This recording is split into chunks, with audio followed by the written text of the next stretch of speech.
Hi అందరికి నమస్కారం అండి. So welcome back to my channel. So టైటిల్లో ఈ పోటీ ప్రపంచంలో పక్క వాళ్ళు నమ్మకండి అని హెడ్డింగ్ పెట్టున్నా. సో దాని గురించి చెప్తాను. దానికి ముందుగా ఒక 2 పాయింట్స్ డిస్కస్ చేద్దాము. సో అవి కాంపిటేటివ్ ఫీల్డ్లోకి రావాలంటే మినిమం క్వాలిఫికేషన్ డిగ్రీ ఉండాలి. ఆ డిగ్రీ ఏంటంటే so normal degree 3 years BE BTech and agriculture sector సంబంధించి ప్లస్ ఫార్మాస్యూటికల్ కూడా ఉంటాయి, క్వాలిఫికేషన్స్ ఉన్నాయి డిగ్రీ బేస్ మీద. సో ఈ యొక్క క్వాలిఫికేషన్స్ అనేది ఖచ్చితంగా మీ కాడ ఉండాలి. సో దాన్ని బేస్ చేసుకొని మీ లైఫ్ అనేది ముడిపడి ఉంటుంది. Second point, so degree qualification ఉంది, ఓకే. సో డిగ్రీ మీ కాడ ఉంది. So what next? మరి ఆ డిగ్రీ క్వాలిఫికేషన్తో ఈ పోటీ ప్రపంచంలో నెగ్గాలంటే ఆ క్వాలిఫికేషన్ సరిపోతుందా? చాలదు, మరేం చేయాలి? సో దీని తర్వాత చెప్తానండి. సో నెక్స్ట్ కంటిన్యూ చేస్తాను. యాక్చువల్గా ఒక చిన్న జరిగిన కథ చెప్తానండి అది. సో మా ఊర్లో జరిగిన కథ ఇది. సో చూడండి ఒకసారి. ఒక చిన్న అంటే ఆ యొక్క కథ మీతో నేను షేర్ చేసుకుంటాను. సో అది నాకు కూడా టచ్ అవుతుంది. మా స్ట్రీట్లో 2 వ్యక్తులు ఉన్నారు. సో దగ్గర ఉన్న వాళ్ళే, సో దగ్గర రిలేషన్ వాళ్ళు. ఒక వ్యక్తి పీజీ చేసి బీఈడి తర్వాత డిఎస్లో జాబ్ వచ్చింది. సో అర్థమైంది కదా. మరి ఇంకొకరి పరిస్థితి, వాడు కష్టపడుతున్నాడు, సో తక్కువ శాలరీకి, ఓకేనా. సో నెక్స్ట్ డిఎస్లో జాబ్ వచ్చిన వాడికి ఆ వ్యక్తి గురించి బాగా తెలుసు. అంటే వాడి ఫ్యామిలీ ఎలా ఉంది, అంత బాగలేదు. వాళ్ళు ఎలా బతుకుతున్నారు, సో అంత మంచిగా లేదనమాట.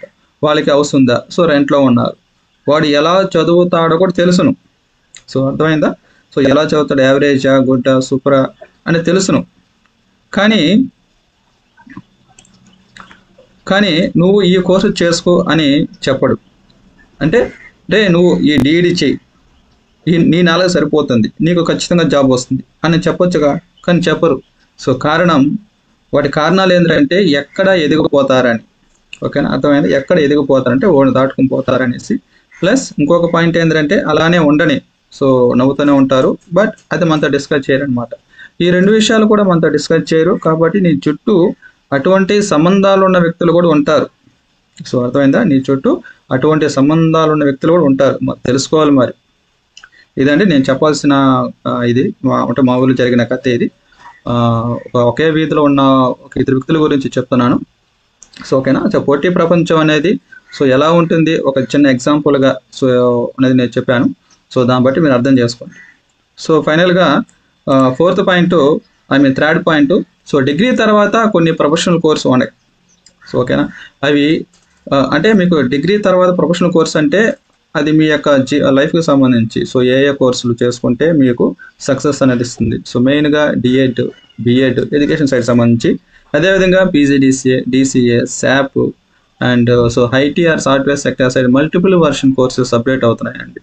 సో ఇటువంటి కోర్సులు తీసుకున్నా కూడా సక్సెస్ అవుతున్నారు, చాలా మంది సక్సెస్ అవుతున్నారు. సో వాట్ ఎవర్ నువ్వు తీసుకునే దాన్ని బట్టి మీ యొక్క లైఫ్ అనేది డిపెండ్ అయి ఉంటుందండి. సో కష్టాన్ని నమ్ముకోండి, విజయం సాధిస్తారు. సో ఈ కంటెంట్ మీకు నచ్చినట్లయితే సో లైక్ అండ్ షేర్ చేసి సబ్స్క్రైబ్ చేయండి. సో థ్యాంక్ యూ అండి.